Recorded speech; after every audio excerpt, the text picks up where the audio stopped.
Our journey in design thinking began with empathizing with our users. We then defined the problem statement and established our point of view. From there, we moved to ideation, exploring a range of potential solutions.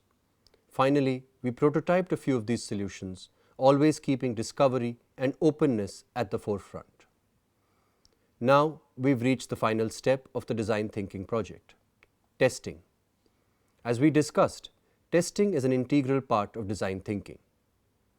It's closely tied to the prototyping phase. While building the prototype, we're also testing it.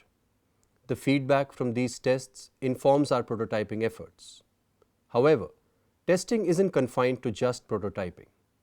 Within the design thinking framework and broader product development, testing is crucial to creation. It's the well-defined testing criteria that guide the policy or service intervention team. Consider the following.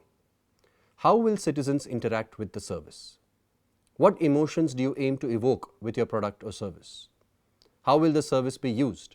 And what technological constraints must be considered in this public service development? This information is vital for the design thinking team to understand and define clearly from the outset. Testing isn't merely an afterthought in design thinking. It's a creative act that shapes the product's direction. If one is to understand and deep dive into the idea of testing, one can understand the following. It is an opportunity to learn more about your solution and your user. You have another chance to understand your citizens and ask why they have either liked or disliked the prototype you created. Ask questions such as how can they engage with it better? How can we use the insights received from testing to refine our solutions? Remember, sometimes we may also have to go back and reframe the problem statement itself. Let's delve deeper into the significance of testing in public administration and the Pradhan Mantri Ujjwal Yojana or PMUY as an example. In the realm of public administration, the importance of effectively implementing a policy or initiative cannot be overstated. When instituting a new policy, a public servant is not merely launching a program.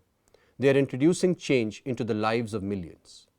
The stakes are high, and ensuring the policy resonates with its intended beneficiaries is vital.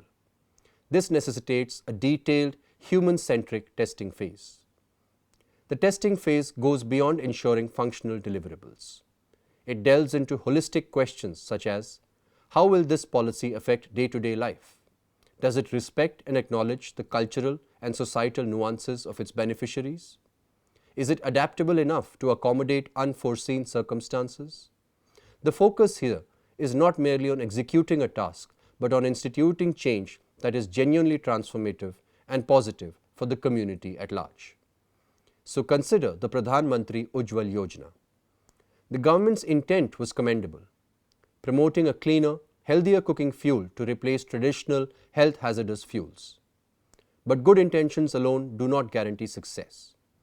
The program's nationwide implementation had to be methodical and well researched. To ensure its effectiveness, the government looked beyond the initial groundwork. They set in motion a rigorous testing phase that involved both quantitative and qualitative approaches. Feedback mechanisms were integrated to gauge the challenges faced by end users or citizens. This wasn't merely about the logistics of obtaining an LPG connection, but delved deeper into deeper concerns like the affordability of refills, cultural shifts in cooking habits, and potential challenges in rural areas where LPG had been previously uncommon.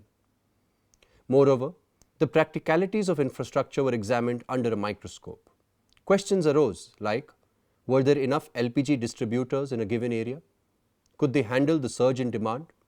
How smooth was the delivery process? The government did not leave these questions to chance. Testing helped answer them, refining the process for optimal efficiency and beneficiary satisfaction. Testing is not a one-size-fits-all phase. It is iterative, adapting to feedback and revisiting assumptions. This approach resonates with the principles of design thinking, where the emphasis is always on the end user. It is about understanding empathy and continuous refinement.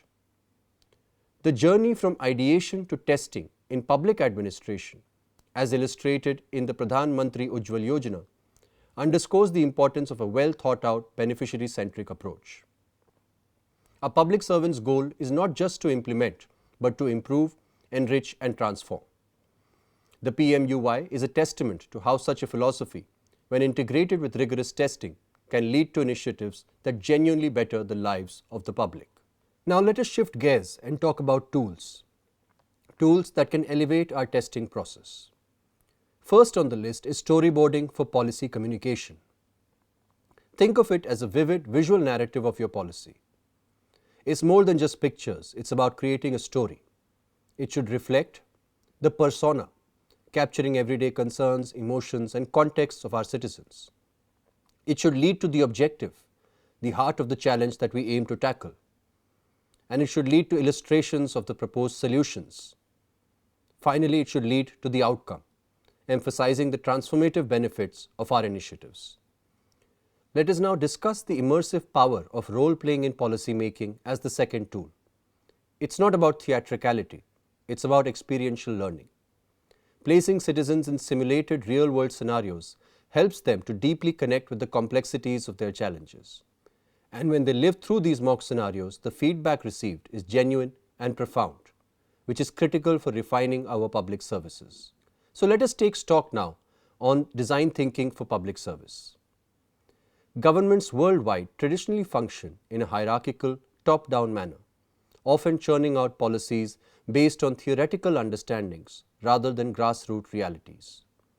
This approach, characterized by linear thinking and bureaucracy, sometimes lacks the flexibility to adapt to the dynamic needs of citizens.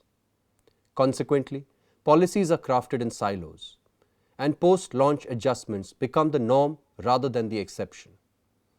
This is where design thinking enters. The initial stages of design thinking, such as empathy and ideation, which are sometimes viewed as optional steps in traditional governance, become fundamental.